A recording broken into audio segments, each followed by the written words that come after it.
खुदा अजीज पाकिस्तान के खूबसूरत शहरों कराची, लाहौर, इस्लामाबाद, भालपुर, पेशावर, सियालकोट, दुनिया भर कोने कोने में जहां पहुंची मेरी आवाज सबको मैं कहता हूं गुड मॉर्निंग एंड अस्सलाम वालेकुम। आज पीर 17 शव्वाल मुकर्रम 1444 हिजरी मई की 8 तारीख सन 2023 और आपने इस खूबसूरत सी सुबह का आगाज किया मेरे साथ। नाम है मेरा दिल। सनराइज शो में मेरा और आपका साथ हमेशा की तरह सुबह के 9 बजे तक बहुत सारी इन्फॉर्मेशन, बहुत सारी बातें, आपकी पसंद के म्यूजिक, आप लोग के मैसेजेस लेकर अदील एक बार फिर से आपकी खिदमत में हाजिर। उम्मीद करता हूँ सब खैरियत से होंगे, सुबह का आगाज अच्छा हुआ होगा और आप लोगों का वीकेंड भी बहुत ही अच्छा सा गुजरा होगा। It's a bright and Sunny and humid morning here in Karachi और जब सुबह है इतनी अजीब सी तो फिर दिन का आलम क्या होगा, मैं तो सोच के परेशान हो रहा हूँ। लेकिन बहरहाल या I mean what do you expect from the month of May. अब कोई कराची इस्लामाबाद तो है भी नहीं ना कि जी पंखे बंद हुए हुए हों, ठंडी हवाएं चल रही हों, बारिशें हो रही हों।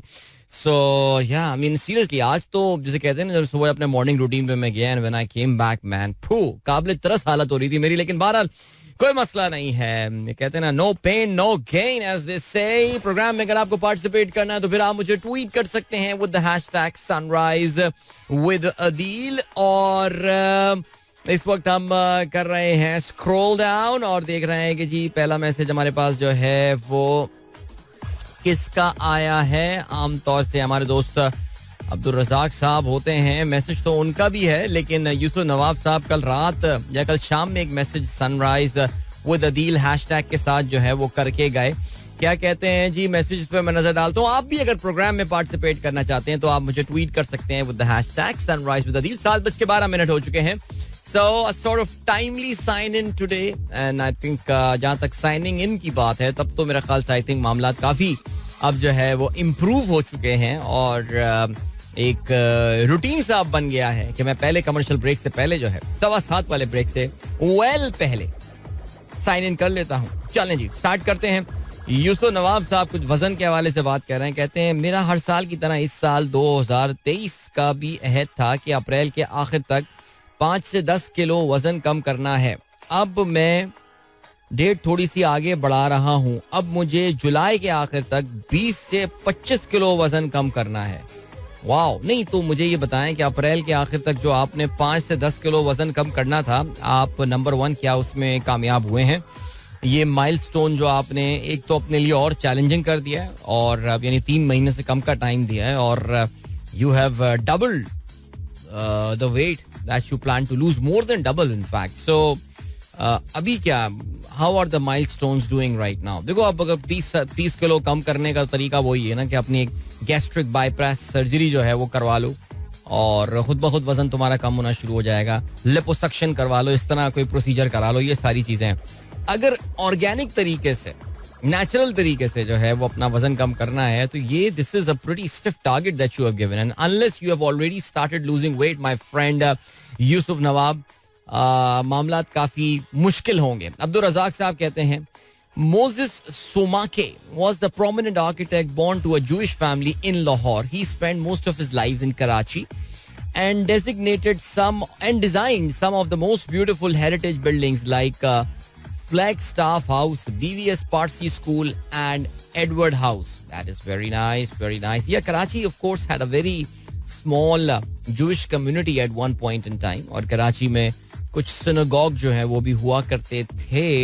एक सिनेगॉग कराची के पुराने इलाके में उसके आसार अभी भी बाकी हैं और बाकी तो जो स्टेट ऑफ इजराइल जब बन गई थी तो उसके बाद बड़ी तादाद में जो जूइश थे यहाँ से तकरीबन तब सभी वो यहाँ से मूव कर गए थे because when they had the state of Israel, जो उनकी प्रॉमिस लैंड थी, जब उनको मिल गई थी तो फिर जाहिर है कोई सेंस बनती नहीं थी कि वो कहीं और रहें। सो वो वहाँ पे बस गए थे। अभी आपको पता है कि एक साहब जो है वो क्लेम करते हैं as the last Jews of Pakistan, जिन्होंने हाल ही में कंट्रोवर्सी भी कॉज की थी कि इजराइल में एक ट्रेड फेयर में या एक मार्केट में उन्होंने पाकिस्तानी प्रोडक्ट्स जो है वो पहुंचाई थी, जिस पे काफी बातचीत जो है वो हुई थी, उसकी काफी नॉइज जो है इस पूरे मामले की क्रिएट हुई थी। फिलहाल अहमद साहब कहते हैं पाकिस्तान नंबर 1 ओडीआई टीम 2 दिन भी नहीं रह सका। हाँ, बड़े अफसोसनाक कल रहा सिलसिला और बहुत ही खराब कारकर्दगी आखिरी वनडे इंटरनेशनल मैच में। तो पाकिस्तान बहरहाल ये सीरीज 4-1 से जीतने में कामयाब हो गया, लेकिन एक तिश्नगी जरूर रह गई। हम 5 मैचेस जीत कर जो है वो नंबर 1 ओडीआई टीम आइंदा कुछ हफ्तों या महीनों के लिए बन सकते थे, लेकिन ये बहुत ही जबरदस्त और एक बहुत ही अच्छी अपॉर्चुनिटी जो है वो हमने जाने दी और इसका जो है वो अफसोस रहेगा. चेस करना इतना मुश्किल यहाँ पे था नहीं. इफ्तिखार ने जिस तरह बैटिंग की उससे लग यही रहा था कि yes, I think it wasn't the easiest of the wickets, लेकिन कहीं ऐसा तो नहीं कि पाकिस्तान कुछ रिलैक्स हो गया था. इस मैच को पाकिस्तान को बहुत सीरियस लेके खेलना चाहिए था. और या व्हाट टू से, अब move on, let's focus on the world cup now. World cup से पहले पाकिस्तान को बहुत ज्यादा ओडीआई क्रिकेट खेलनी नहीं है, तो पाकिस्तान क्रिकेट बोर्ड का क्या प्लान है? असल बिलाल जो सवाल है ना वो ये होना चाहिए, बिकॉज एशिया कप भी हमें होता हुआ यहाँ पे नजर आ नहीं रहा है. सो what to do now? What are we going to do now that we are going to move towards a commercial break? और ये तकरीबन कोई 1.5-2 मिनट का एक ब्रेक है. उसके बाद वापस आते हैं अपने प्रोग्राम में. डिस्कशंस को हम जारी रखेंगे. Don't go anywhere and keep listening. या वेलकम बैक. एक बार फिर से खुशामदीद. सनराइज शो, दिल की आवाज आप तक पहुंच रही है. Good morning. इसके अलावा साकिब साहब कहते हैं today in 1980 WHO officially declared small pox was eradicated. Also in 1945 following Germany's unconstitutional surrender. Unconditional not constitutional. क्या हो गया? इतना पाकिस्तान में कॉन्स्टिट्यूशन वायलेट हो रहा है कि मैंने अनकंडीशनल को अनकॉन्स्टिट्यूशनल पढ़ लिया. World War II in Europe officially ended, although the war in the Pacific continued until the Japanese surrendered in September. All right, thank you so much for sharing these small anecdotes from history. आगे बढ़ते हैं जी. बशीर अहमद साहब कहते हैं प्यारे अदील, 41 दिन बाद show में ट्वीट कर रहा हूं, लेकिन प्रोग्राम मैंने एक भी मिस नहीं किया. तमाम सामीन को सलाम, खुसूसन डॉक्टर नौशीन को. वो आजकल ट्विटर पर पाकिस्तान की इमेज के लिए बहुत कारामद ट्वीट्स करती रहती हैं. क्या बात है जी. डॉक्टर नौशीन अगर सुन रही हैं तो बशीर अहमद साहब की तरफ से आपको खराज तहसीन पेश किया गया है. That is very nice. Well done, keep it up. उम्मे वालेकुम अस्सलाम. हमीद गुल कहते हैं sir, how to join Karachi WhatsApp group and what about the pacer app? Any link? Because there are many app in this name. Already message you but you did not reply. अच्छा, मैंने आपका message देखा नहीं है. अगर आपने inbox मुझे किया है तो फिर मेरे पास मैं देख लेता हूँ जी आपका message. Karachi WhatsApp group link. अच्छा हाँ, आपका मैसेज कहीं जो है ना मुझे लग रहा है कि कुछ बाकी मैसेजेस, अनरेड मैसेजेस के बोझ में जो है ना वो कहीं नीचे दब गया है. तो मैं आपको कराची के व्हाट्सएप ग्रुप का मैसेज जो है वो शेयर कर लेता हूँ सर, बिल्कुल आगे चल के. तहसीन अमजद साहब कहते हैं good morning to all the radio friends, evergreen host, bright sunny cool morning here. What is Keenu payment system, how does it work? ये आपने कहाँ सुना, मुझे आप ये बताइए. प्लान क्या है आपका? कोई मशीन लगवानी है? कीनू एक जो है वो पेमेंट फैसिलिटेशन का एक प्लेटफॉर्म है पाकिस्तान में. बहुत सारी कंपनियां इस पर काम कर रही होती हैं और ये बेसिकली अगर आपको अपने वेंडर के यहाँ, अपने ऑर्गेनाइजेशन में कोई दुकान है, कोई रिटेल है, वहाँ पे आप अगर कोई कार्ड प्रोसेसिंग यानी क्रेडिट और डेबिट कार्ड की प्रोसेसिंग के लिए अगर आप कोई मशीन लगवाना चाहते हैं तो फिर आप इनसे रब्ता कर सकते हैं. अगर आप चाहते हैं तो आप मुझे बताइए. जीशान बेग साहब कहते हैं renowned actor Shabbir Rana, a prominent figure in the Pakistani showbiz industry, passed away on Sunday 7 May 2023, leaving the entertainment community in mourning. जी हाँ, अक्सर ड्रामों में नजर आते थे और अल्लाह ताला मगफिरत फरमाए. फरा मुश्ताक कहती हैं अस्सलाम वालेकुम, good morning. That bank called me on Friday eve and told me that the account is no more a high risk account. That was because of their system error. I am relieved. I am no more a suspicious person according to the bank language. चलें, that is a good thing. I mean इत्तेफाक की बात है. आपने चलें एक complaint raise की और उस बैंक की कस्टमर सर्विस ने जो है, मुझे नहीं पता आपने बाकायदा कंप्लेंट अपनी लॉन्च की थी या नहीं की थी. अगर आपको याद हो, डॉक्टर फरा ने शो में कुछ दिनों पहले ये जिक्र किया था पिछले हफ्ते के वो जिस बहुत ही एक बड़ा सा बैंक है पाकिस्तान का, उसमें उनका अकाउंट है और उन्होंने उनको हाई रिस्क बैंक अकाउंट जो है वो डिक्लेयर किया था और वो परेशान थी कि आखिर मैंने ऐसा क्या किया है कि मैं हाई रिस्क बैंक अकाउंट बन गई हूँ. लेकिन अब बैंक ने जो है वो अपने सिस्टम एरर की तस्दीक करने के बाद उनको अब लो रिस्क बैंक अकाउंट कर दिया है. तो I think now you can go ahead with whatever you want. I think you wanted to set up a credit card processing machine at your centre. So yeah alright, क्या scene है? सबा सारा जो है कहती हैं hello sir Adeel from beautiful Islamabad, FM 89.4 is giving a lot of competition to all radio stations in Pakistan. No radio station will compete with Suno FM in Pakistan right now in terms of station, radio host and sound quality. तो बहुत शुक्रिया। ये क्या सुनो FM क्या बाकी चैनलों में इस तरह मैसेज करवा रहे हैं लोगों के थ्रू कि जाके भाई हमारे जरा मैसेज तो कर रहे हैं आप ये। तो देखिए जब स्टेशन एक अच्छा होता है और कामयाब होता है तो उस तरह फिर ये इस तरह मैसेजेस करवाने की जरूरत नहीं पड़ती है। बाकी सुनो एफएम बहुत बड़ा नेटवर्क है, आपको पता है कि उसके पीछे आपको ये भी पता है कि सुनो एफएम के पीछे जो 89.4 है उसके पीछे पाकिस्तान की एक बहुत बड़े एक इदारा है और अनलिमिटेड फंड्स हैं। तो अगर वो आगे नहीं जाएगा तो फिर क्या हम आगे जाएंगे? क्या बातें कर रही हैं आप यार। मुनव्वर अली कहते हैं अस्सलाम वालेकुम अदील भाई, सुबह बखैर तमाम दोस्तों को। भाई वालेकुम अस्सलाम। इसके अलावा जावेद साहब कहते हैं Trump will not testify in E Jean Carroll battery trial. Alright, Donald Trump के ऊपर आपको पता है बहुत सारे इस वक्त केसेस जो हैं वो चल रहे हैं और उसमें एक केस जो है वो उन पे खातून ने काफी नाज़ेबा हरकत वगैरह कराने के हवाले से जो है वो ट्रायल्स वगैरह करवाए थे। तो बहुत सारे इनके ऊपर जो है इस वक्त ट्रायल्स हैं और उस पर एक केस पे डोनाल्ड ट्रंप का कहना है कि वो कोर्ट के सामने, जूरी के सामने जो है वो पेश नहीं होंगे। फराज हमारा प्रोग्राम जो है वो सुनते हैं दोहा में, कहते हैं पाकिस्तान को वनडे सीरीज की मुबारकबाद, इफ्ती कल फिनिश कर सकता था, वेल प्लेड। यूट्यूब पे आपके शो में ब्रेक के दौरान जो एड्स आते हैं वो भी एआई टूल के थ्रू मैनेज होते हैं। यूट्यूब पे शो रिकॉर्ड करवाने का कुछ फायदा आरजेस को भी होता है या नहीं? इतने ज्यादा व्यूज ही नहीं होते कि क्या फायदा होगा इसमें? नहीं, कोई फायदा नहीं होता और कोई इतने व्यूज भी नहीं है, क्या रेवेन्यू जनरेट होता होगा उससे।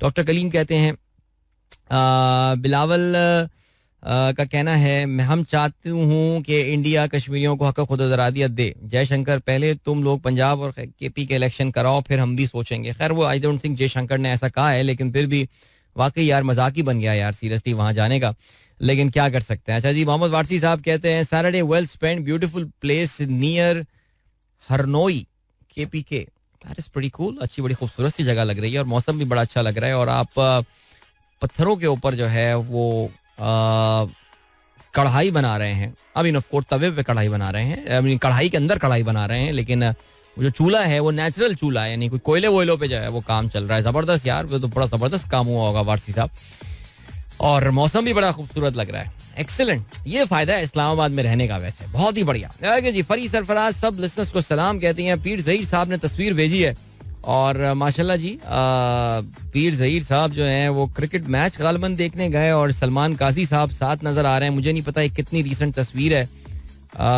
क्रिकेट नहीं, अच्छी क्रिकेट खेलने गए क्योंकि शर्ट भी एक जैसी पहने हुए हैं, पजामा भी दोनों का एक जैसा है, दोनों बिल्कुल भाई लग रहे हैं वैसे देखने में तो माशाल्लाह। कहते हैं जी नाइस मॉर्निंग कराची, अल्लाह पाक फ़हीम अली खान साहब को सेहत अता फरमाए, he will be fit after surgery इंशाल्लाह। इंशाल्लाह बिल्कुल जी, तुम्हारी दुआएं उनके साथ हैं। My great brother Salman Qazi साहब, Hur Shahzad commander Kaleem Ishaq is also listening. जबरदस्त जी, सबको मेरी तरफ से बहुत बहुत सलाम। हसन इकबाल साहब कहते हैं budget is a big concern now, budget is a big concern right now, it's going to be a tough budget for sure. And Faisal Muqeed कहते हैं 5 days वर्किंग का सोचकर भी डर लग रहा है। बात तो आपने दुरुस्त किया है, काफी दिनों बाद एक मुकम्मल हफ्ता जो है फुल वर्किंग वीक आप लोगों को मिलने वाला है। So good luck to you all. F K Niazi कहते हैं गुड मॉर्निंग, ये जस्टिस मुनीर कौन है जिसका नाम सुन रहे हैं? जस्टिस मुनीर पाकिस्तान के क़याम पाकिस्तान के जमाने के बाद जो है जो चीफ जस्टिस वगैरह थे उनमें से एक ये चीफ जस्टिस जो हैं ये रहे हैं और बेसिकली ये उस जमाने में विफाकी कोर्ट इसको कहा जाता था। एक बड़ा मशहूर जो है वो केस हुआ था इनके सामने, कॉन्स्टिट्यूएंट असेंबली, पाकिस्तान की जो दस्तूर साज असेंबली। देखिए उस जमाने में पाकिस्तान में देखिए असेंबलियों की मुख्तलिफ किस्में होती हैं। एक होती है दस्तूर साज असेंबली जिसे कॉन्स्टिट्यूएंट असेंबली कहा जाता है और उसका एक सर्टन पर्पस होता है और वो पर्पस जो होता है वो होता है मुल्क का आइन बनाना। यानी पाकिस्तान जब क़याम अमल आया था तो जो पाकिस्तान की असेंबली उस वक्त मौजूद थी वो असेंबली का मकसद जो एक मैंडेट था उसके पास, मुल्क के अफेयर्स चलाना तो अपनी जगह, लेकिन वो ये था कि मुल्क को एक आइन जो है वो बनाकर दिया जाए। अच्छा, अब उसमें हुआ ये कि पाकिस्तान की जो दस्तूर साज असेंबली थी या आइन साज असेंबली थी इसको डिसॉल्व कर दिया गया था 1954 में और उस वक्त जो गवर्नर जनरल गुलाम मोहम्मद हुआ करते थे जिनको पाकिस्तान का पहला सिविलियन आमिर जो है वो कहा जाता है, पहला सिविलियन इनको कहा जाता है कि इन्होंने बड़ा नुकसान पहुंचाया पाकिस्तान के आगाज में, जिस तरह हुकूमत चलाने की कोशिश की। सो बहरहाल जी उन्होंने जो है वो उस कानून साज असेंबली को जो है वो बगैर किसी लॉजिक और बगैर किसी चीज़ की किसी कानून की मदद के जो है वो डिसॉल्व कर दिया था. और जब ये मुकदमा जो है ये गया था और ये पहुंचा था पाकिस्तान की फेडरल कोर्ट में, जिसको हम सुप्रीम कोर्ट कह सकते हैं, उस वक्त इन्होंने नजरिया ज़रूरत का एक कॉन्सेप्ट जो है वो दिया था, जिसको डॉक्ट्राइन ऑफ नेसेसिटी कहा जाता है. यानी उन्होंने ये कहा था कि देखें जी, आइन में तो ऐसी कोई चीज़, या इस वक्त तो जो पाकिस्तानी करारदाद मकासद जिसके मुताबिक पाकिस्तान चल रहा था, उसमें तो खैर ये किसी भी तरह जस्टिफाई नहीं होगी, ये जो उन्होंने डिसॉल्व की थी पाकिस्तान की दस्तूर साज असेंबली. लेकिन मुल्क की ज़रूरत और ये वो फलाना इधर उधर की मोटी मोटी रीजंस लगा के उन्होंने कहा कि जी हम इसको जो है ना वो अप्रूव कर देते हैं. तो वहाँ पे कुछ जजेस ने मुखालफत भी की थी इस एक्ट की, लेकिन मेजॉरिटी ने जो है वो ज़ाहिर है इसमें इनका जो जस्टिस मुनीर थे इनका एक अहम रोल था. ये पाकिस्तान के सेकंड चीफ जस्टिस थे बाय द वे. सो पहले तो चीफ जस्टिस मेरे ख्याल से कोई अंग्रेजी थे, और जो हिंदुस्तानी नजाद अगर पहले चीफ जस्टिस, इनकी पैदाइश अमृतसर की थी, जस्टिस मुनीर की. सो ये है सिलसिला यार. तो पाकिस्तान में इनका नाम जो है ना वो एक एक एक इस्तारा बन गया है, एक मेटाफोर बन गया है कि जहाँ कहीं कोई जज जो है वो आइन से मावरा कोई काम करने की कोशिश करता है. जैसे इस वक्त आप जानते हैं पाकिस्तान जो है वो इस वक्त जिस जोन में ऑपरेट कर रहा है, पाकिस्तान का आइन इफेक्टिवली 14 मई को जो है वो उसकी कुछ अहम शक़ें जो हैं वो अब अप्लाई नहीं हो रही होंगी. तो वहाँ पे जस्टिस मुनीर का जिक्र जो है वो काफ़ी ज़्यादा आएगा. अभी कल जस्टिस बंदियाल साहब तकरीर भी कर रहे थे, और अभी बल्कि कुछ कोर्ट्स की हेयरिंग में भी जो है वो जस्टिस मुनीर का जिक्र काफ़ी ज़्यादा है, जिसकी वजह से हमारे भाई ने जो है ये सवाल पूछा. तो आई होप ये चीज़ आपके जहन में अब रिफ्रेश हो चुकी होगी. अच्छा जी, एमी अली कहते हैं नताइज के मुताबिक पीपल्स पार्टी कराची की महबूब तरीन जमात है. वैसे वाकई कसम से यार समझ में नहीं आता कि इस पे हंसें या रोएं, बिकॉज कल भी होने वाले इलेक्शन में पीपल्स पार्टी 11 में से 7 नशस्तें ले उड़ी. अच्छा, मैंने ये जानबूझ के ये बोल रहा हूँ कि ले उड़ी. और अब मैं तो यही सोच रहा हूँ कि ये जब कराची में इधर इलेक्शन होंगे नेशनल असेंबली के और प्रोविंशियल असेंबली के, उस वक्त क्या धमा चौकड़ी मचने वाली है. ये कराची की जो कुछ खैर एनीवे मैं एमक्यूएम से तो मुझे खैर कोई उम्मीद नहीं है, लेकिन जो कराची की कुछ खैर ख्वाह जमातें वगैरह कुछ होंगी, इनको मिलके साथ एक स्ट्रैटेजी बनानी पड़ेगी, वरना ये तो मुझे तो लग रहा है कि नाजमाबाद से और फेडरल भी एरिया से, लालू खेत से पीपल्स पार्टी सीटें ना जीत जाए. मुझे तो अब यही लग रहा है बस. इमामा मुइन कहती हैं good morning, Pakistan can't clean sweep against New Zealand. अब मेहमान टीम को ओडीआई तो जिताना था, मेहमानों को ऐसे थोड़ी जाने देना था. नहीं खैर, अब ये हम अपने आप को अगर वो अपनी दिल को तसल्ली देना चाहें तो हम दे सकते हैं, लेकिन ये कि न्यूजीलैंड ने कल पाकिस्तान को आउट क्लास किया है मैच में, बहुत अच्छी बात है. इसके अलावा वासिफ जैदी कहते हैं becoming hopeless with the ongoing breakdown in our country, some of my close friends in their 40s have started considering immigration at this stage. Do you think it is advisable approach with no hope for Pakistan? भाई तो फिर तो decision लेने वाले जो ले रहे हैं वो तो कुछ सोच समझ के ले रहे होंगे. 40s में अगर वो बाहर जाना चाह रहे हैं और एक लेटर एज में, in the latter half of your life, अगर इमिग्रेशन की जो मुश्किलात हैं अगर वो उनको फेस करना चाह रहे हैं, तो मेरे ख्याल से इसमें कोई मसला किसी को होना नहीं चाहिए. देखिए, बात जो है ना वो ये होनी चाहिए कि ये कॉन्शियस चॉइस होनी चाहिए, और आप ये बात सोच लें कि यार मेरे साथ अच्छा हो या बुरा हो, अब मैंने जब ये डिसीजन लिया है तो फिर मैं इसको ओन करूंगा. और ये सोच के अगर आप चले जाएं तो फिर आप चले जाएं. बाकी मुल्कों में अच्छे और बुरे वक्त जो है वो आते रहते हैं, और ये वाकई एक बहुत, I think even from the Pakistani standard, ये मायूस कुन तरीन टाइम जो है ये होगा.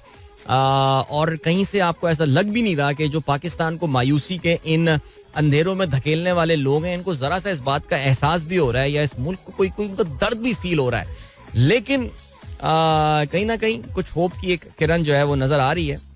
तो बाकी जो बंदा इमिग्रेट करने का अपनी 40s में आके, अपनी 40 के जो है वो अपनी जिंदगी की इस 5वीं डेकेड में आके जो है वो इमिग्रेशन का सोच रहा है, तो I think he should have a good plan, a decent plan, should have enough savings. Problem ये भी हुई है कि असल में डॉलर टर्म्स में या फॉरेन करेंसी टर्म्स में हमारी जो अगर सेविंग्स थी, जिसके बारे में शायद आज से 2 साल पहले we have been very proud about that, उसकी भी वैल्यू अब तकरीबन आधी रह गई है. सो ये एक टफ डिसीजन है, और अगर the important thing is Wasif that whatever decision you take, you got to own it. अभी आपको हम लिए चलते हैं एक ब्रेक की जाने, मिलेंगे इस ब्रेक के बाद. Don't go anywhere and keep listening. Alright, 38 past 7 is the time. Sunrise Show में अदील की आवाज आप तक पहुंच रही है. And good morning इन दोस्तों ने प्रोग्राम अभी ट्यून इन किया और प्रोग्राम में आगे चल के कुछ इंटरनेशनल खबरों पे नजर डालेंगे. ज़ाहिर फुटबॉल का भी जिक्र होगा. What a day it was yesterday for Arsenal, man. Amazing, जबरदस्त रिजल्ट. टेक्सास में वेल एक और it wasn't mass shooting this time, लेकिन हुआ ये है कि एक गाड़ी वाला बंदा जो है वो गाड़ी लेकर अंदर क्राउड में घुस गया और एक गलबन कोई मॉल की पार्किंग थी या क्या था, लेकिन he killed 8 people there. Like seriously, I mean just don't understand यार. क्या अजीब अमेरिका में जो ये सिलसिला है, यहाँ पे इतनी इंसानी जान की वैल्यू उतनी कम है. लेकिन बहरहाल ये हो गया है सिलसिला. और अगर मौका मिला तो आगे चल के जरा कुछ टर्की के इलेक्शन के हवाले से भी बात करेंगे, लेकिन नहीं, I think let's keep that discussion for the latter half of the week, because याद रहे टर्की में भी 14 मई को, जिस दिन पंजाब में भी इलेक्शन होने थे, उस दिन तुर्की में आईन और कानून के मुताबिक, इवन दो उर्दवान साहब के बारे में कहा यही जा रहा है कि most probably he lose the election, लेकिन टाइम पे करा रहे हैं वो इलेक्शन. वो इंतजार नहीं कर रहे कि नहीं मैं जब दोबारा से मकबूल हो जाऊंगा तो फिर मैं इलेक्शन करवा लूंगा. हमारी कोर्ट में भी आप जानते हैं, पाकिस्तान की सुप्रीम कोर्ट में भी जो मुकदमा चल रहे हैं उसके हवाले से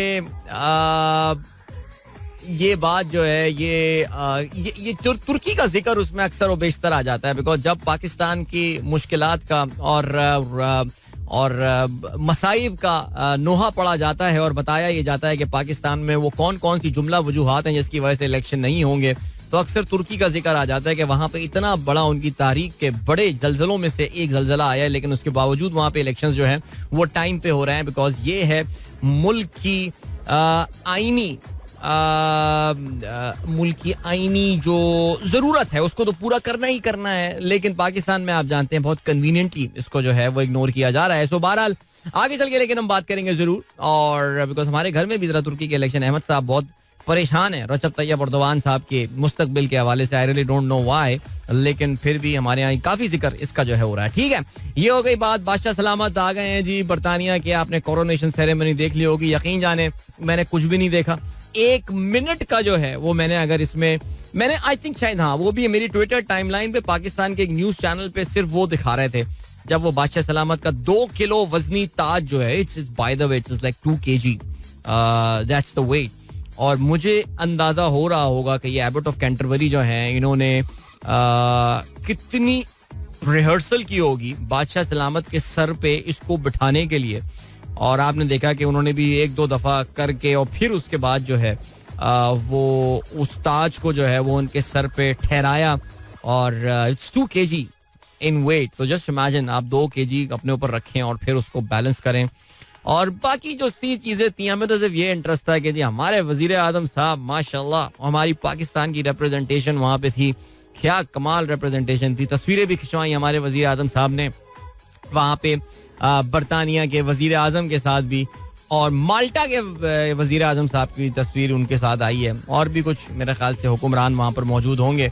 यार मैंने आज अखबार में एक खबर पढ़ के मैं डर गया हूँ और सहम सा गया हूँ मैं, और मैं खबर पढ़ के ये डर गया हूँ कि हमारे जो वजीर आजम साहब हैं शहबाज शरीफ साहब, अगर जुलाई तक रह जाते हैं तो वो जुलाई के महीने में अब उनका इरादा है इंडिया जाने का.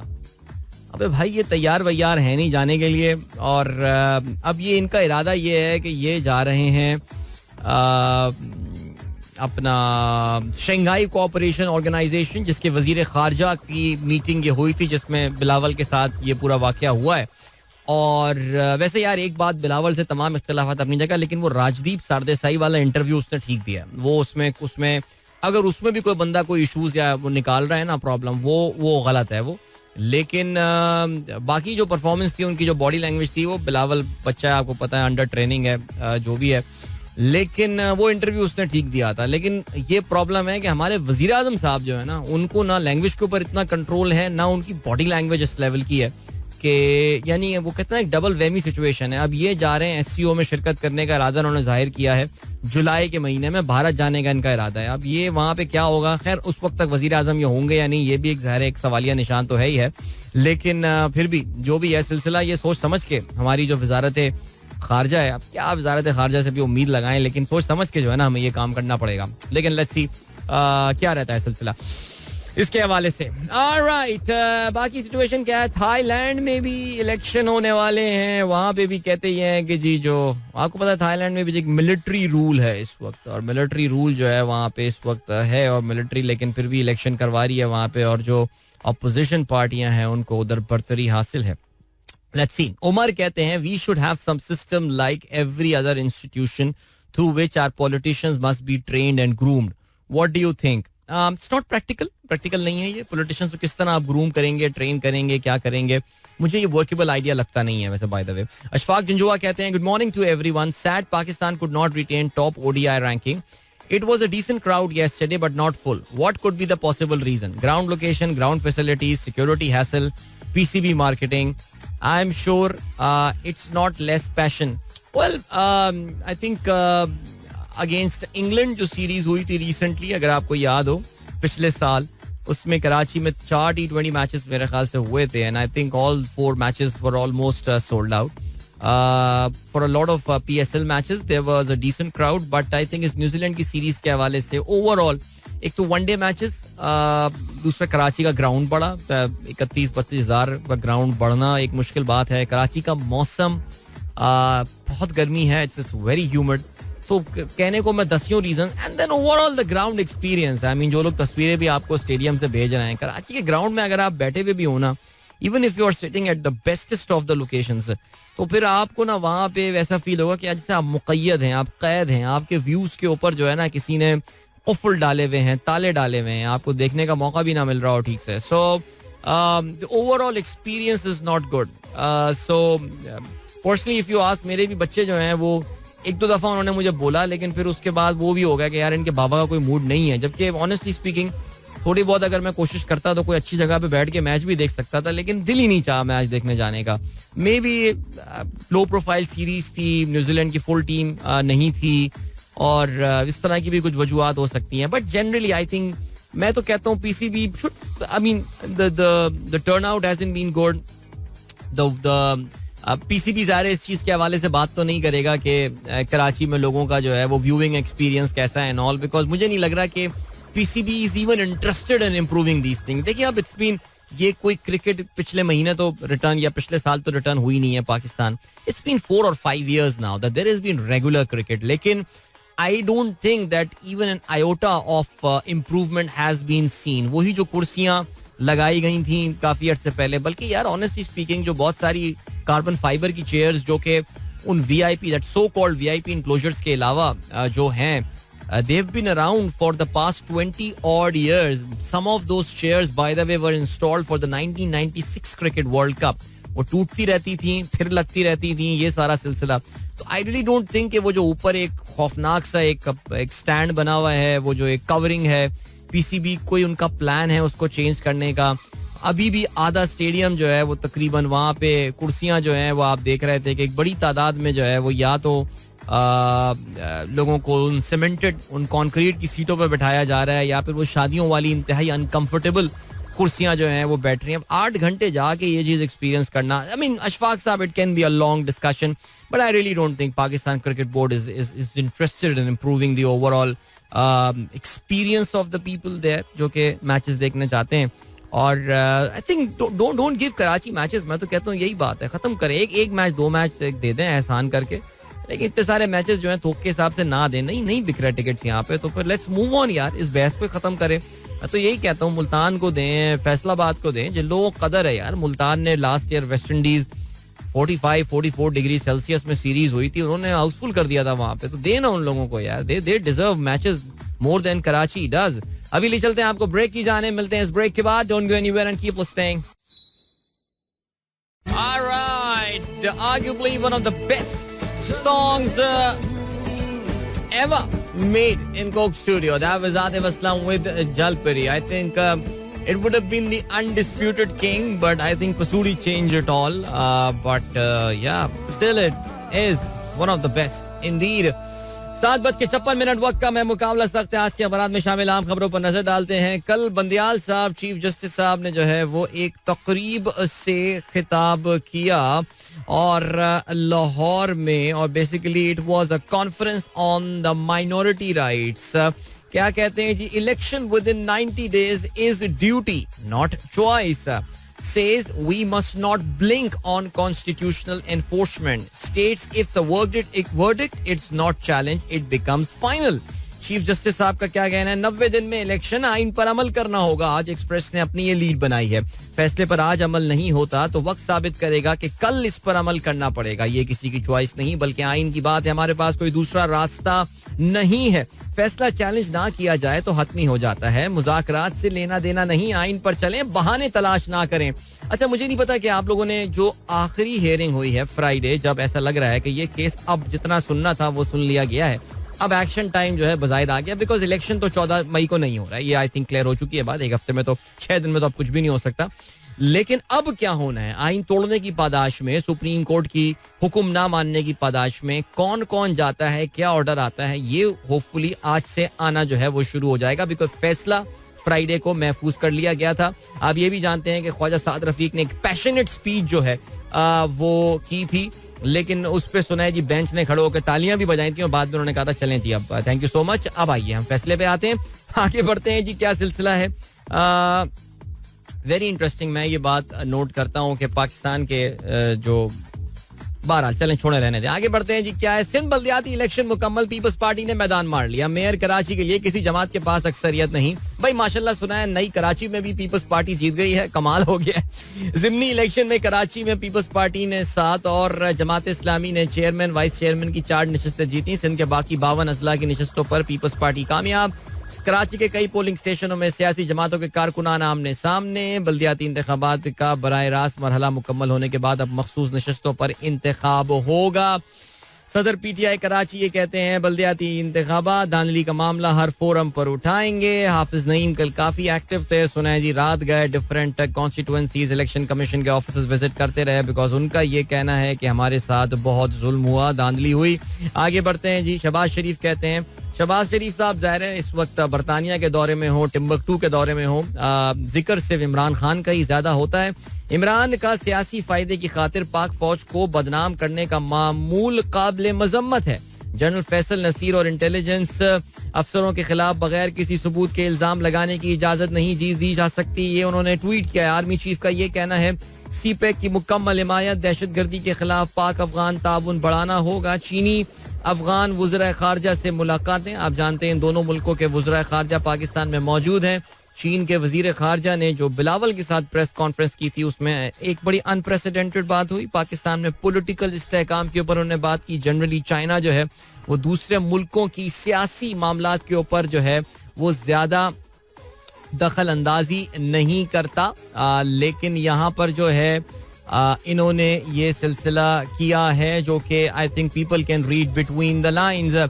और क्या सीन है जी, दहशतगर्दी के खिलाफ अफगानिस्तान की हिमायत जरूरी, जंग की आज ये खबर है. आर्मी चीफ का बेसिकली ये बयान है. पुरअमन मुस्तहकम खुशहाल अफगान हुकूमत चाहते हैं, राब्ते बरकरार रखेंगे. आगे बढ़ते हैं जी. चीफ जस्टिस का हम जिक्र कर चुके हैं. इसके अलावा इमरान खान अब जलसों का एक सिलसिला शुरू करने वाले हैं और सुनने में आया है जी मुरीदके में जो है वो उनका पहला जलसा होने वाला है. क्या होता है सिलसिला, लेट्स सी. कराची के 34 ब्लॉक्स की 390 इमारती ढांचों में आबादी 0 शुमार की गई है. कराची की आबादी में 14.72%, लेकिन सिंध की आबादी में 16.54% हुआ है इजाफा. अभी लिए चलते हैं आपको टाइम चेक और कमर्शियल ब्रेक की जाने. मिलेंगे आपसे इसके बाद. Don't go anywhere and keep listening.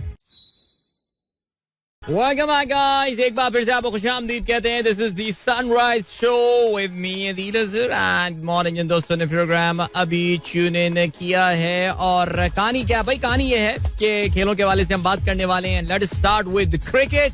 अभी नहीं बल्कि तकरीबन आधा घंटा पहले न्यूजीलैंड के जो क्रिकेट टीम का ऑफिशियल हैंडल है उन्होंने अभी ट्वीट किया है जिसमें उन्होंने बहुत बहुत शुक्रिया किया है पाकिस्तान क्रिकेट बोर्ड का, बिकॉज उनकी टीम जो है वो हो गई है अब रवाना पाकिस्तान के एक. I would personally feel yes they lost these games, they lost the series, the T20 series was a draw I think they would be pretty okay with the results.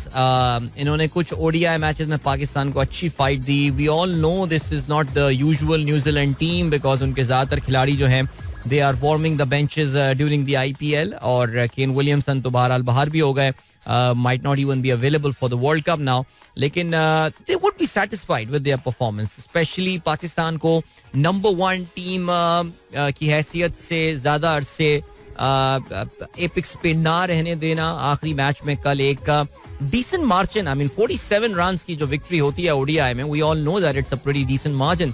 उन्होंने कामयाबी हासिल की. सो और इस सीरीज की जो fine I think Mark Chapman इनके लिए एक बहुत ही जबरदस्त अचीवमेंट है because I think he is definitely the find of the season without any doubt. So well done to them. It was a decent series and of course Pakistan के लिए तो हमें ये बात भी पता है कि ये आखिरी बायलैटरल सीरीज है before the world cup, the big event coming up in the next 4 months. सो या लेट्स सी व्हाट हैपेंस. चलें आगे बढ़ते हैं.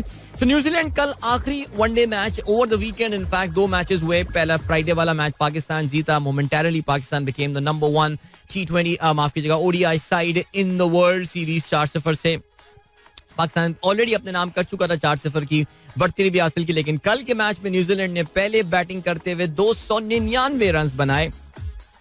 Well there was a point in time in this match जब लग यही रहा था, आई थिंक जब 35 ओवर का खेल हुआ था तो फिर लग यही रहा था कि न्यूजीलैंड जो है वो तकरीबन कोई 325 रन बनाने में कामयाब हो जाएगा. ये वो टाइम था जिस वक्त टॉम लेथम और चैपमैन जो है वो बैटिंग कर रहे थे. But you have got to give it to Pakistani bowlers. I think they made a remarkable comeback. Specially Shaheen Shah Afridi की हम बात करें या फिर हम उसामा मीर की बॉलिंग की बात करें, आई थिंक पाकिस्तान ने इनको रिस्ट्रिक्ट किया. 299 run. In fact they got all out. On that highest run getter was the captain Tom माफ कीजिएगा Will Young was the highest run getter. 91 बॉलों पे 87 रन उन्होंने बनाए जिसमें 8 चौके और 2 छक्के शामिल थे. कैप्टन टॉम लेथम दूसरे नंबर पर है. उन्होंने 59 रन बनाए जिसमें 5 चौके उनकी इनिंग में शामिल थे. मार्क चैपमैन जिनका मैंने जिक्र किया 43 रन उन्होंने बनाए 33 गेंदों पर जिसमें 5 चौके और 2 छक्के शामिल थे. शाहीन शाह अफरीदी ने 2 खिलाड़ियों को आउट किया and Shadab Khan got 2 wickets. जवाब में पाकिस्तान की team, well let's be very Frank, I think except for that point in time जिस वक्त सलमान आगा और इफ्तिखार के दरमियान पार्टनरशिप चल रही थी, Pakistan was never in that game. Specially Pakistan का आगाज बहुत स्लो रहा. Shan Masood I really don't know किस फ्रेम ऑफ माइंड में खेल रहे थे. 20 गेंदों पे 7 रन जो हैं वो शान ने बनाए. दूसरी जाने फखर जमान आई थिंक सिर्फ 33 रन बनाकर आउट हुए लेकिन उन्होंने 64 गेंदों का सामना किया और उसमें भी 5 बाउंड्रीज थी. तो अगर आप ये 5 बाउंड्री जिस तरह आमतौर से हम एक खिलाड़ी के स्लो होने का अंदाजा लगाते हैं, अगर आप इन 33 में से 20 रन तो ये 5 गेंदों पे निकाल दें तो फिर आपके उन्होंने बाकी मानदा अपनी 59 गेंदों पे जो है वो 23 रन बनाए हैं, या माफ कीजिएगा 13 रन बनाए हैं. वुड यू बिलीव, यानी 13 रन 59 गेंदों पे फखर जमान ने बनाए. समझ में नहीं आ रहा था क्या कल खेले हैं वो. बाबर आजम 1 रन बना सके. मोहम्मद रिजवान ने 9 रन बनाए. देखिए आप बोलेंगे चलो यार दूसरी तरफ से विकेटें गिर रही थी. अरे भाई विकेटें गिर रही थी तो कम से कम रोटेट तो करो स्ट्राइक यार. I mean, how many dot balls he played yesterday? I don't know. One of the worst innings that you would see from Fakhar. Anyway, जी सलमान अली आगा 57 गेंदों पर 57 रन उन्होंने बनाए. Iftikhar had a wonderful opportunity yesterday. देखो match जितवाना तो उनके लिए जरा मुश्किल होना था लेकिन उन्होंने पाकिस्तान को एक उम्मीद जरूर दिलाई. इफ्तिखार के लिए ये सीरीज इस लिहाज से यादगार रही. कुछ अच्छी इनिंग्स उन्होंने जो है वो खेली. And I think Iftikhar is setting himself up for this number 6 वाली पोजीशन, यानी लोअर मिडिल ऑर्डर जिसको आप कहते हैं, उसमें आके आखिर में रन्स बनाना. आई थिंक इस जगह पे अपने आप को कंसोलिडेट करने में वो कामयाब हुए हैं because this was perhaps the missing link in the absence of Imad Wasim. This was the missing link in the Pakistani squad. 72 गेंदों पर 94 रन इफ्ती ने कल बनाए. 8 चौके और 2 छक्के इसमें शामिल थे. थोड़ी बहुत एंड में उसामा मीर ने मज़ाहिमत जरूर शो की. शाहीन शाह अफरीदी से आई was expecting better but he got out on the second delivery without scoring. 4 गेंदों पे 6 रन बनाए मोहम्मद वसीम ने जिसमें एक शानदार छक्का शामिल था. लेकिन बहरहाल पाकिस्तान की पूरी टीम 252 रन बनाकर आउट हो गई 46.1 ओवर्स में. तो you can imagine that there were ample deliveries which were left. लेकिन वही जो बात थी ये कि जो पाकिस्तान ने शुरू में स्टार्ट अपना दिया था, दैट वाज प्रीटी बैड. 3 विकेटें हासिल की हेनरी शिपली ने. He had a very decent game yesterday. 9 overs में 34 रन उन्होंने दिए थे. 3 ही खिलाड़ियों को आउट किया. रुचिन रविंद्रा ने 65 रन देके सीरीज बहरहाल पाकिस्तान ने 4-1 से अपने नाम की. लेकिन कल का मैच न्यूजीलैंड रहा फातेह. Man of the match, player of the match रहे Henry Shipley. Player of the series का अवार्ड गया फखर जमान के पास. और इस तरह ये दौरा न्यूजीलैंड पहुंचा अपने इख्तिताम पर. और न्यूजीलैंड का एक बड़ा कहना यही चाहिए कि ये तकरीबन कोई 1.5 साल पर मबनी, 1.5-2 साल पर मबनी ये दौरा जो है वो अपने अब इख्तिताम को पहुंच गया. आप समझ रहे होंगे मैं क्या कहना चाह रहा हूँ. सो बहरहाल चलें जी. ऑलराइट, ये हो गई बात कुछ क्रिकेट की. अब बात करते हैं फुटबॉल की. एंड इंग्लिश प्रीमियर लीग में वो जो कहा जाता है ना कि मैं बड़ी मायूसी की बातें कर रहा था जाते हुए आर्सेनल के हवाले से, लेकिन this is one team that is just like Pakistan cricket team, so full of surprises. एक गेम आर्सेनल जो कि न्यूकासल में अवे सेंट जेम्स पार्क जो है वो न्यूकासल का होम ग्राउंड है. न्यूकासल ये सीजन बहुत जबरदस्त खेल रही है और मैंने जाते हुए बताया था कि इस पूरे सीजन में they have lost just 1 game at home. वो अपने होम ग्राउंड में सिर्फ एक गेम जो है वो हारे हैं. लेकिन कल जो है वो दूसरा गेम हो गया. आर्सेनल ने न्यूकासल यूनाइटेड को एक इंतहाई कंपेटिटिव मैच 2-0 से उनको शिकस्त दी. ना सिर्फ Arsenal was very lucky at I think 2 दफा क्रॉस बार पे लगी है. आर्सेनल की तरफ से भी हिट्स जो है वो क्रॉस बार पे लगी है.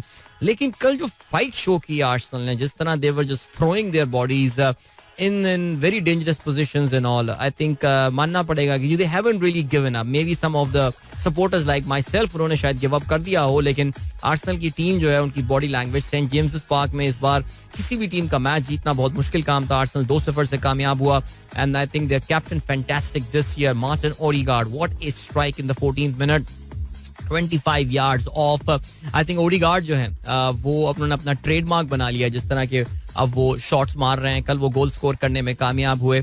और ओन गोल स्कोर हुआ in the 71st minute. Martinelli की किक थी जिसमें शॉर जो है उनकी तरफ से ये गोल हुआ और 2-0 से आर्सेनल ने इस मैच में कामयाबी हासिल की. So what's the scene now? The scene is that Manchester City is still on the top of the table. उनके इस वक्त 82 पॉइंट्स हैं. Arsenal is just 1 point behind them, but City has got a game in hand. 34 matches city ने खेले हैं, Arsenal ने 35 matches खेले हैं. न्यूकासल नंबर 3 पर मौजूद है, but they would be feeling the pressure. In fact, they should have felt a lot of pressure yesterday from Manchester United. लेकिन मैनचेस्टर यूनाइटेड भी अपने ही कोई अलग मूड में था. कल उनको लंदन स्टेडियम में वेस्ट हैम यूनाइटेड के हाथों 1-0 से शिकस्त हुई. A massive error from their experience goalkeeper David D गिया, और एक ऐसी किक जो कि उनको बासानी रोक लेनी चाहिए थी, वो रिकोशे होके गोल के अंदर गई. 1-0 से कामयाबी हासिल की कल वेस्ट हैम यूनाइटेड ने. And they have pretty much saved their season now. They won't be getting relegated this year. Unexpected result for Manchester United. उनकी जो बड़ी जबरदस्त और एक कमाल फॉर्म चलती आ रही थी उसमें I think the game that they lost to Sevilla, I think that really meant a lot. Europa league का जो मैच था, उसके बाद ब्राइटन से ड्रॉ हुआ, टॉटनहम से ड्रॉ हुआ है. They won again Aston Villa, they lost to Brighton, they lost to West Ham. So वो that steam is off, जो इनका एक मोमेंटम बना था. So बहरहाल I think things are looking pretty interesting. इस मिड वीक में बड़े इंटरेस्टिंग मैचेस हैं because by the way आज भी प्रीमियर लीग के मैचेस होने वाले हैं. Fulham will be hosting Leicester, Brighton will be hosting Everton. और मिड वीक में अगर हम बात करें तो Manchester City will be in action against Tuesday night midnight Pakistan time. Real Madrid will be hosting Manchester City and that is going to be the semifinal of the Champions League. उसकी हम करेंगे तब बाद, लेकिन अभी हम करेंगे बटन प्रेस जिससे हम जाएंगे ब्रेक की जानिब, और ब्रेक के बाद एक गाना भी सुनेंगे अच्छा सा और वापस आके अपना प्रोग्राम कंटिन्यू करेंगे. So don't go anywhere and keep listening. Alright, that was Kafi Khalil with कहानी सुनो 2.0. या आई थिंक यही लिखा हुआ है इस गाने के आगे 2.0. तो चलें जी आगे बढ़ते हैं. और क्या सीन है, चलिए आप लोग के messages. This is the time of the show when I try to catch up on the messages. ये भी काफी दफा मैं बता चुका हूँ आपको बात. तो चलें जी, और क्या सीन है. जेबी बट कहते हैं 5 days वर्किंग का सुन के ऐसा लग रहा है सैटरडे ऑन हो गया. मुझे अंदाजा है सुबह भी हमारे फैसल मुकीस साहब ने सुबह ट्वीट किया हुआ था कि यार 5 वर्किंग डेज वाला ये वीक आ रहा है. सोच के ही अजीब सा लग रहा है यार, सोच के ही अजीब सा लग रहा है वाकई. और इसके अलावा शाहीन ताहिर कहती हैं really feeling embarrassed from day क्या since yesterday because of Bilawal. Okay चलें जी, क्या कह सकते हैं यार. कलीम जाफरी साहब कैसे मिजाज हैं सर आपके. और कमांडर जैनुल आबदीन साहब also extending his highest regard to you sir. Thank you so much, बहुत शुक्रिया. आरिज हुसैन कहते हैं अदील साहब could you kindly wish my daughter Maisa Mahmood on her 9th birthday. It's Mesa or Maisa, तो नाम इतने कॉम्प्लिकेटेड मार्केट में आ गए. I am so sorry but I don't know whether Maisa or Mesa is listening to me right now. I think I'm late now because अब तक तो वो स्कूल भी पहुंच गए होंगे बच्चे. And so goes for Shiko. Shiko, I'm so sorry. I could not include your message earlier. I think the girls would be at school and I'm wishing them all the very best for their examinations. Salim कहते हैं first civilian martial law administrator was Zulfikar Ali Bhutto. No, he was the officially first civilian martial law administrator.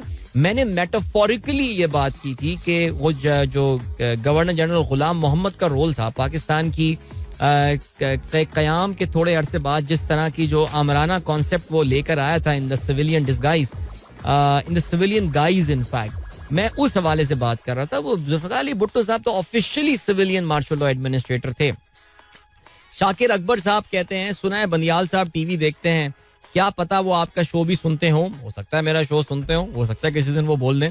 मैंने सुना है हमारे एक साबिक army chief ये बात बोलते थे कि वो सुबह उठ के सिद्दीक जान का व्लॉग सुना जो है ना वो देखा करते थे. तो ये आपको पता होगा मैं किसकी बात कर रहा हूँ. जुल्फी कहते हैं not sure about the authenticity of the stats but seems like we need at least a decade to recover. आपने करेंसीज की, दुनिया के मुख्तलिफ मुल्कों की करेंसीज की डेप्रिसिएशन के हवाले से बात की है. अबे नहीं यार, 2 से 3 साल चाहिए इंशाल्लाह इकोनॉमिक रिकवरी के लिए, परेशान ना हो इंशाल्लाह. ओके जी. बीर जहीर साहब कहते हैं जबरदस्त song, thank you sir. Munir Ahmed कहते हैं besides New Zealand performance our team was also very casual. हाँ, मैं ये बात मैंने बोली कल के मैच में पाकिस्तान टीम, मुझे उनकी बॉडी लैंग्वेज जो है ना थोड़ी कैजुअल लग रही थी. मोहम्मद अब्बास कहते हैं what's your opinion about listening music and if someone publicly apologized about making and singing song is it right to play his song. Just a thought. I think my opinion about listening to music is pretty clear. Alright, कभी किसी दिन बात करनी हो मोहम्मद अब्बास साहब आप मेरे साथ बैठिए. मैं पब्लिक में इस तरह की बातें नहीं कर सकता बिकॉज पाकिस्तानी आवाम की मेच्योरिटी का वो लेवल ही नहीं है कि जिस पर जाके ये बात की जा सके. सो बाकी आपको किसी दिन मुझसे बात करनी आइए, किसी दिन अब्बास साहब मुझसे आके मिलिए. अभी तो आप इस्तांबुल में लग रहे हैं, आपकी डीपी से मुझे लग रहा है, तो आप वापस जब भी आए आप मुझसे बात कीजिएगा. हम आके बहुत सैर हासिल गुफ्तगू करेंगे मौसीकी के हवाले से, ठीक है जी. जुल्फी कहते हैं what's the weight of soldiers helmet. मुझे नहीं पता सोल्जर हेलमेट का क्या, ये तो सोल्जर आपको बताएगा. भाई कोई सोल्जर अगर बताए कि आप जो सर पे वो हेलमेट पहने हुए होते हैं उसका वजन क्या होता होगा. बेसिकली आपके जहन में, जुल्फी के जहन में ये बात आई है बिकॉज कल जो बादशाह चार्ल्स ने जो है, शाह चार्ल्स ने जो अपने सर पे वो एक तवील सा एक भारी सा एक ताज पहना था, उसका असल वजन जो है वो 2 किलो है. वैसे I was expecting it to be more seriously, तो 5 किलो तकरीबन, लेकिन फिर भी चलें. Okay. Portrait of my granddaughter Aira Shaikh. So cute वैसे बाय द वे, बड़े खूबसूरत. आपने एस.एम. मंसूर साहब जो कि एक आर्टिस्ट हैं, प्रोफेसर साहब हैं, उन्होंने ये अपना एक एब्स्ट्रैक्ट आर्ट अपनी पोती के लिए बनाया है. पोती हैं या नवासी हैं हमें नहीं पता, लेकिन माशाल्लाह ब्यूटीफुल. इसके अलावा overall crowd prefers T20 then ODIs. That is so true. Sumera Khan कहती हैं सलाम, May is the final exam season in Karachi. This is also the reason for low turnout in the matches. Congratulations Pakistan. That could be one of the reasons. Sumaira, that could be one of the reasons. Rehan Alvi साहब ने tweet share किया है अनस रजा का. कहते हैं जी there were 3 ODIs in Karachi but I did not go. Reasons: distant parking, long walk, multiple security checkpoints, long queues, can't take water bottle inside, power banks airport not allowed, average food option, pathetic view, dirty washrooms, not ideal for kids and families. यकीन जाने, मुझे नहीं पता अनस रजा की जिंदगी के experiences क्या रहे हैं, लेकिन ये जो इन्होंने कराची के लिए एक चेकलिस्ट बनाई है, this checklist applies to every stadium in Karachi. Okay, Pindi में कभी जरा पार्किंग का आप सीन चेक कर लीजिएगा, लाहौर में भी पार्किंग का आप सीन चेक कर लें. आपको लिबर्टी पे गाड़ी पार्क करके जो है वो फिर वॉक करके all the way main boulevard cross करना पड़ता है और फिर उसके बाद आपको वो जो एक एरिया है. एंड अब तो कराची में उन्होंने वो चाइना ग्राउंड पे पार्किंग भी अलाउ कर दी है हमारी ट्रैफिक पुलिस ने. तो यार फरहान अपना Anas, sorry not Farhan, Farhan Raza, Anas Raza, sorry Anas, मैं बता रहा हूँ seriously, and Rehan you too यार, और शहरों में आप जाके देखें तो फिर आपको पता चल जाएगा. शौकत हबीब शाह साहब कहते हैं आईन पाकिस्तान सूबाई मजलिस शूरा की तहलील के 90 रोज के अंदर इंतखाबात का तकाजा करता है और अगर 90 रोज का मतलब 90 रोज ही है तो अदालत उस्मा ने इंतखाबात 105वें दिन यानी 14 मई करवाने का हुक्म किस आईनी शिक के तहत सादर किया है, जरा रहनुमाई फरमाएं. वैसे आप नून लीग के सपोर्टर हैं, आपकी इतनी शैलो नॉलेज होगी मुझे अंदाजा नहीं था. जहां पे आपका आइन जो है वो इजाजत देता है, आपका आइन रिस्ट्रिक्ट करता है 90 डेज के अंदर, वहां पे वो कुछ नागुजीर वजूहात की बिना पर इसको थोड़े दिन आगे करने की इजाजत देता है. ये चीज पाकिस्तान के आइन में कैप्चर्ड है बाय द वे. अब वो शिक नंबर कौन से कोई मुझे जल्दी से बता दें मुझे, मैं आपको वही बता दूंगा अभी. लेकिन उसका अर्गिस ये मतलब नहीं है कि 90 दिन इलेक्शन तो इसका मतलब आप बढ़ा के उसको 180 दिन पे ले जाए. नहीं, 10-15 दिन ऊपर किए जा सकते हैं. इसमें पाकिस्तान में इससे पहले भी इस चीज को इस्तेमाल किया गया है. बेनजीर भुट्टो साहिबा की जब का इंतकाल हुआ था धमाके में तो उस वक्त ये इस्तेमाल हुआ था और इससे पहले भी एक दफा और इस्तेमाल इसको किया जा चुका है. ये और उसमें और इसमें बहुत फर्क है. ओके जी, उमैर बाबर साहब को कुछ इश्तिहारात के साथ बड़ा मसला है. मैं इसको भाई पढ़ नहीं सकता, क्यों मुझे फंसा रहे हो तुम, लेकिन बहरहाल अब है तो अब है. आपको लगता है कि इश्तिहारात उस लेवल के पाकिस्तान में नहीं बन रहा है तो फिर अब नहीं बन रहा है. साकिब शान साहब ने गाना शेयर किया है लेफ्ट राइट. अच्छा, ये गाना हमने फ्राइडे को चलाया था बाय द वे अपने शो में. एंड ऑनेस्टली स्पीकिंग, माइंड मत कीजिएगा, अनपॉपुलर ओपिनियन, वो कहते हैं ना बादियून नजर में, मुझे ये गाना इतना खास लगा नहीं है. वैसे यार जिस तरह पसूड़ी जब पहली बार भी सुना था मैंने कहा था यार जबरदस्त गाना आ गया मार्केट में ये. लेकिन ये जो लेफ्ट लाइट आया, एक तो ये कि इसमें मुझे कुछ जरा वो लग रही है, आप देखें ना वो एड शीरन वाली कुछ इंस्पिरेशन लग रही है. वैसे इसमें क्या ख्याल है? एमी अली कहते हैं जमात की नशिस्तें 89, पीटीआई की 42, मिलके काम कर लो खलीफों. नहीं भाई, ईगोज बहुत ज्यादा हैं, बहुत ज्यादा ईगोज हैं, अंदाजा यही हो रहा है. एमक्यूएम तो इस लिस्ट में कहीं आती नहीं है, उन्होंने तो बॉयकॉट कर दिया था. लेकिन ये पार्टियां काम करें. लेकिन मुझे लग यही रहा है eight the end of the day, वो जो ख्याल था इनमें से कोई एक जमात पीपल्स पार्टी के साथ बैठती हुई नजर आ रही है मुझे. शाहिद जमील कश्मीरी साहब कहते हैं कल पाकिस्तान ने अपनी असल क्रिकेट खेली. अच्छा जी, बाकी नकल खेल रहे थे. जुनेद अहद सिद्दीकी साहब कहते हैं या अल्लाह, ये वाइट हेडलाइट्स वाले कार ड्राइवर को या तो हिदायत दे या फिर गारत कर दे. Also applicable for high beam headlights. On करके ड्राइव करने वाले हजरात बेशरम लोग होते हैं. वैसे यार शरीफ बेशरम लोग होते हैं. How do you rate Bilawal's interview with Rajdeep Adeel भाई? मैंने सुबह इसकी तारीफ की थी, बल्कि मैं शो में 2 दफा आज तारीफ कर चुका हूँ. राजदीप के साथ बिलावल ने बहुत अच्छा इंटरव्यू दिया था, इसमें कोई शक नहीं है. जीशान बेग साहब कहते हैं the daughter of ARY CEO Salman Iqbal passed away in Dubai, United Arab Emirates. 23-year-old Sumayya was the daughter of Salman and Sabine and was a special needs child. I think she was she had some developmental issues. और अल्लाह ताला सब्र जमील अता फरमाए. ऐसे बच्चे जो होते हैं वालिदैन के दिलों के बहुत करीब होते हैं. ये अल्लाह ताला की खास ब्लेसिंग होती है ऐसे बच्चों का होना, और अल्लाह ताला सब्र अता फरमाए दोनों. All right, that was Bryan Adams with The Best of Me. Hope you guys enjoyed that song, and why not? This is a beautiful song. और थोड़े दिनों पहले भी चलाया था इसको. अरे वाह, the show has started trending at number 2 right now. Not bad. काफी ट्वीट्स आ रहे हैं आप लोगों के, मुझे लग रहा है इस वक्त यार. और मैं ज्यादा शामिल कर नहीं पा रहा हूँ, which is a bad thing actually. Adil भाई, हम आपको जल्द दोबारा बिग स्क्रीन पर देखने का वेट कर रहे हैं. Anything coming soon? मैं आपकी कंप्यूटर स्क्रीन पर जल्दी आ जाऊंगा, आपके मोबाइल फोन्स पे आ जाऊंगा, लेकिन बाकी तो किसी को नहीं. मुझे nobody has approached me, तो it's pretty chill, and I think it's a sort of a blessing in disguise as well. I think I need some time off for my own stuff, so yeah. Aamir अरमान कहते हैं advance combat helmet weighing a taxing 3.5 pounds before mounting night vision goggles, batteries and communication equipment. Modern army helmet weighs 1 kilogram. Marine helmet is 3.84 pounds. Wow. यानी हम बात कर रहे थे बादशाह सलामत की, जो किंग चार्ल्स ने जो ताज पहना था, जो वो 2 किलो का था.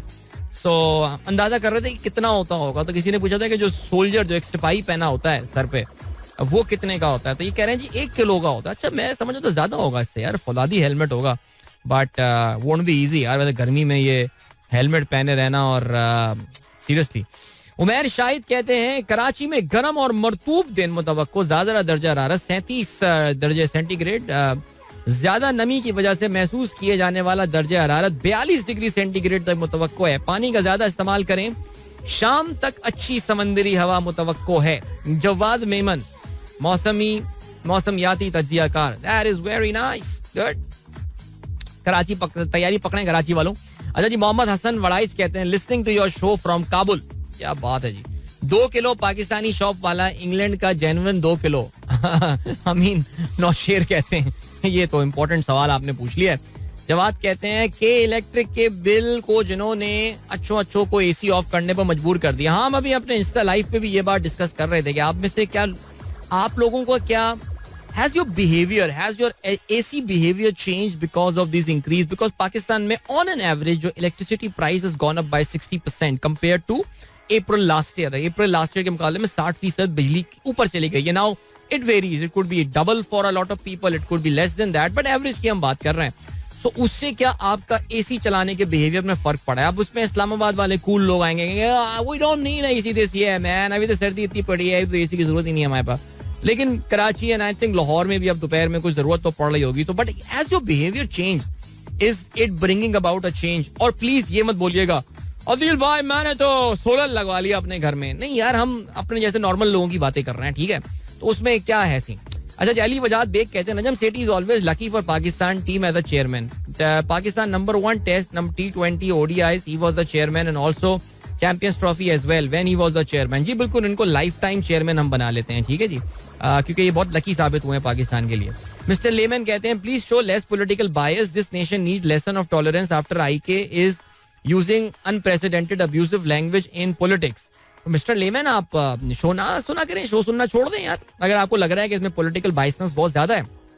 जुल्फिकार अली कहते हैं I hope my observation is wrong but it looks like you are giving more preference to social media instead than your radio show. Preference क्या है यार, शो में क्या प्रेफरेंस और नॉन प्रेफरेंस का सीन है यार. अनीक अहमद कहते हैं tectonic moves in Arab world is showing strong intention to resolve their disputes. Arab League foreign minister adopted a decision to readmit Syria after more than a decade of suspension on Sunday. देखो यार, मेरी honestly speaking इस पूरी चीज के हवाले से जो मैं बहुत स्ट्रांगली बिलीव करता हूँ वो ये कि आई थिंक इस जस्ट एक आदमी का यहाँ पे विजन है जो बहुत इंपॉर्टेंट है और अनफॉर्चुनेटली इनको जो है वो एक विलन के तौर से प्रेजेंट किया गया इन द वेस्टर्न वर्ल्ड. हमारे यहाँ पाकिस्तान में भी बहुत सारे लोग जो हैं वो इनको एक विलन के तौर से प्रेजेंट कर रहे हैं कि जी मैं of course I am talking about MBS, I am talking about Mohammed bin Salman. Now you may disagree with a lot of things he could have done, but अपने मुल्क के हवाले से अगर आप ये देखिए कि जो सऊदी अरेबिया, अगर उसको एक मॉडर्न मुल्क बनना था, अगर सऊदी अरब को आगे जाना था, उसको दीगर मुल्कों के साथ कम्पीट करना था, Saudi Arab had to open up. So उसमें जाहिर है मुझे पता है कि हमारे यहाँ जो मजहबी तबका है वो ये समझता है क्योंकि सऊदी अरेबिया में हमारे यहाँ हरमैन शरीफैन जो है वो लोकेटेड हैं, इस वजह से इस पूरे मुल्क को एक सर्टन खास अंदाज से बिहेव करना चाहिए था और इस पूरे मुल्क को एक खास अंदाज से चलना चाहिए था. But I think Saudi Arabia उनका अपना मुल्क है, they are the people who are going to decide. MBS का मेरे ख्याल से विजन जो है about his country, because he has realised that if he really wants Saudi Arabia to be at the centre of the development in the continent, in the region, उसको अपने इन मामलात को, इन इश्यूज को रिजॉल्व करना पड़ेगा. Whether it was with Iran, whether it was with Syria, whether it was with Turkey या जो भी मुल्क, and for that matter whether it is with Israel. So don't be surprise कि अगले 3 से 5 साल में Saudi Arab has like proper relationship with the state of Israel. Because देखिए ये बात याद रखिएगा, सऊदी अरेबिया को जो एडवांटेज हासिल है वो हासिल है ऑयल का. And I think MBS now realises कि जो ऑयल वाला सीन है ये ज्यादा अरसे अभी चलना नहीं है. We all know about that. So what is beyond that? तो उन्होंने भी पूरी अपनी एक सिमुलेशन रन की होगी ना अपने मुल्क के हवाले से कि यार हमें एक सऊदी अरब को एक तरक्की याफ्ता मुल्क बनाना है, इतना बड़ा रकबा हमारे पास है, हमें एक तरक्की याफ्ता मुल्क बनाना है. What are the things that we need to do?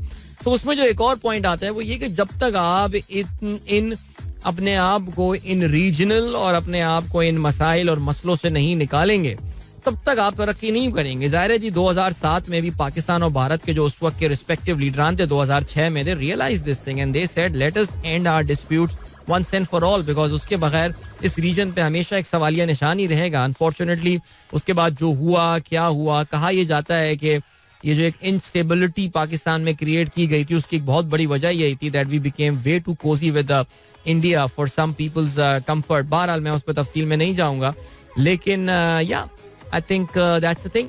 और ये जो टेक्टोनिक शिफ्ट की आपने बात की है, एंड अगर आप इस सब चीज की बात करते हैं, you do not give credit to MBS on this entire thing, I think that would be very unfair of you.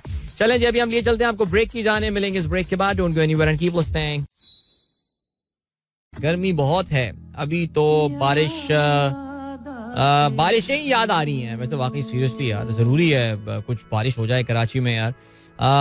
लेकिन आपको पता है कि यार वेदर बड़ा अजीब सा चल रहा है. हमारे दोस्त कासिम फिदानी साहब ने अभी जो है ना वो मैसेज भेजा और कहते हैं snowfall in may northern area. हाँ यार, ये मुझे पता चला कि परसों जो है वो नारान में एक बार फिर बर्फबारी हुई है. इसका मतलब ये है कि बाबूसर टॉप जो खुल जाती है आमतौर से in the first week of May, ये मामला जो है आगे बढ़ जाएगा. तो बहुत ही एक अजीब सा वेदर का सीन चल रहा है ज़ाहिर है इस वक्त, यानी बर्फबारी होना in the month of May. I think that's something very extraordinary. So I really hope that the summer does not come back with a vengeance right now. But yeah, let's see.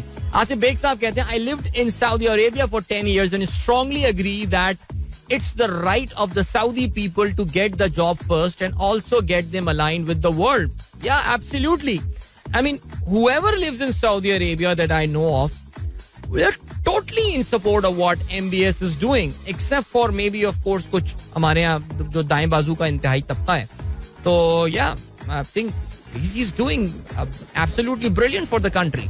हाफिज इमरान कहते हैं if the Afghanistan series isn't scheduled, Pakistan will not play any bilateral ODI till November 2024. Pakistan next ODI series will be against Australia after 18 months, followed by a series against Zimbabwe and South Africa.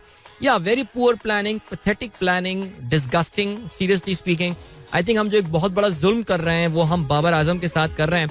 और जब मैं ये show करता रहा सावा TV पे, तो उस वक्त मुझे याद है कि सवेरा ने she did a small working and she said कि based on the FTP program जो पाकिस्तान ने अभी किया हुआ है, हम अपने पाकिस्तान के perhaps one of the greatest batsmen of all time को हम ज्यादा मौका ही नहीं दे रहे. अगर आपको याद हो इस सीरीज का जो पहला ODI हुआ था, इसमें जो ब्रॉडकास्टर ने एक टीवी पे ग्राफिक लगाया था और उसमें उन्होंने बताया ये था कि 2019 वर्ल्ड कप के बाद से, यानी अब से तकरीबन 4 साल होने को आ रहे हैं world cup, Pakistan has played the least number of ODIs for the teams that played in that World Cup. I mean, India has played around कोई 50 odd ODI matches and Pakistan had only played 29 matches. इस series के बाद of course they would have become 34. So it actually tells you कि हमने कितनी ज्यादती और कितना जुल्म किया अपने टॉप प्लेयर के साथ, और हम कर रहे हैं.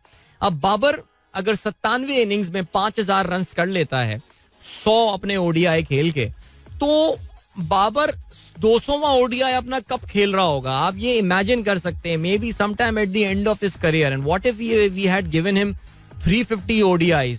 Just imagine how many runs Babar could have scored. So बड़ा जुल्म हुआ है जी, बड़ी ज्यादती हुई है यार. ये हमारे जो है ना क्रिकेट के जो हमारे करता धरता है, ये जो प्लानिंग कर आते हैं. ऑलराइट जी, जबरदस्त. ओहो भाई, जीशान बेग साहब ने हमें बताया, डॉक्टर जीशान ने, कि sunrise with Adeel is now trending at number 1 in Pakistan. So congratulations. I think this has happened after many months कि हमारा शो जो है वो पाकिस्तान में नंबर 1 पे जो है वो ट्रेंड किया होगा. मॉर्निंग के इस टाइम पे एक जमाने में हम रूल किया करते थे, लेकिन फिर उसके बाद जो पॉलिटिकल मुल्क में अपहीवल हुआ उसके बाद, अच्छा मेरे पास अभी भी नंबर 2 पे आ रहा है somehow. Pakistan versus New Zealand is still trending at number 1, but nevertheless thank you so much to Twitters algorithm, whichever way that works, कि हमारा शो नंबर 1 पे ट्रेंड कर रहा होता है. बट मोमेंटरीली शायद नंबर 1 पे कर गया होगा, लेकिन खैर चलें जी. ओके, और क्या सीन है, और ये सीन है दैट सीरिया, बोलीविया, अमेरिका में एक बार फिर मास मर्डर हुआ है. 8 बंदों को कत्ल कर दिया है, और डेलस के एक मॉल में जो है एक बंदे ने जो है वो किल किया. एंड ही, जिसे कहते हैं कि उसने अपनी बेसिकली, अच्छा हुआ ये है कि यार अजीब सिचुएशन अमेरिका में चल रही है. यानी टेक्सास स्टेट से ही जो है ना ये दो खबरें आई हुई हैं. एक खबर आई हुई है कि डैलस का एक मॉल में एक बंदे ने जो है वो लोगों को मार दिया है. Is the name of that guy, काफी हिस्पैनिक सा उसका नाम है, मार्सियो Garcia, and he was carrying that typical. अच्छा आप ये देखिएगा कि अमेरिका में ये ज्यादातर किलिंग्स होती हैं, they take place through one particular rifle. It is called AR-15. Okay, ये AR-15 जो है ना, it's a semi-automatic weapon.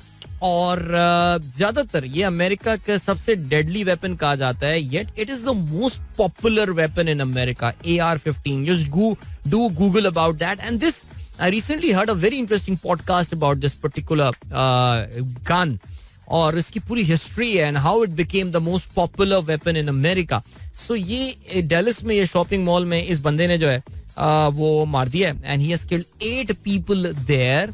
और इसके अलावा जो है वो एक और भी वाकया हुआ है दैट अ कार स्टक, एक गाड़ी जो है उसमें एक बस स्टॉप के ऊपर जो है ना वो गाड़ी चढ़ा दी जिसमें भी 8 लोग मारे गए हैं और जिसमें ज्यादातर माइग्रेंट्स और होमलेस पीपल हैं.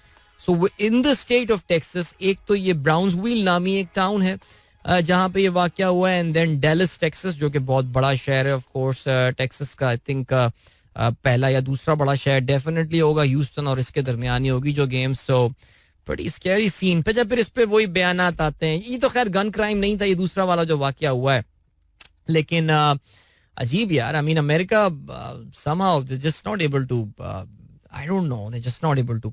इतना जबरदस्त मुल्क यार जो भी है, लेकिन फिर भी आपको पता है कि इस वक्त ये जो अमेरिका में ये सारे मसले चल रहे हैं अपनी जगह, लेकिन इस वक्त आपको पता है उनकी इकोनॉमी. इस महीने में जो एक टॉपिक पे हम बहुत ज्यादा डिस्कस करने वाले हैं वो अमेरिका की डेट सीलिंग के हवाले से है. जो डेट सीलिंग, कर्जों की जो हद अमेरिकन ने सेट की हुई है उसको एक बार फिर से उसको ऊपर लेकर जाना है उनको फर्दर. लेकिन इन दोनों पार्टियों के दरमियान, जो रिपब्लिकन और डेमोक्रेटिक पार्टी के दरमियान है, वो फिलहाल कोई इस वक्त एक मिडिल ग्राउंड जो है वो नहीं आ पा रहा. सो कहते ये हैं कि जी जो अमेरिका की ट्रेजरी सेक्रेटरी हैं जेनेट येलन जिनका नाम है, she is warn of a catastrophe, यानी उन्होंने एक बहुत बड़े सानिहा को जो है वो बताया है कि अगर ये नहीं हुआ तो it is going to be a catastrophe for the American economy. ज़ाहिर है आगे चल के जरा तफसील से इस पे हम नजर डालेंगे. अभी फिलहाल वक्त आ गया है. इजाजत लूं, अपना बहुत ख्याल रखिएगा. इंशाल्लाह मेरी आप लोगों से मुलाकात कल सुबह एक बार फिर होगी. Wishing you all a wonderful day and this full working week ahead. So till then, good bye, God bless, Allah हाफिज एंड पाकिस्तान जिंदाबाद. This is Mira FM 107.4.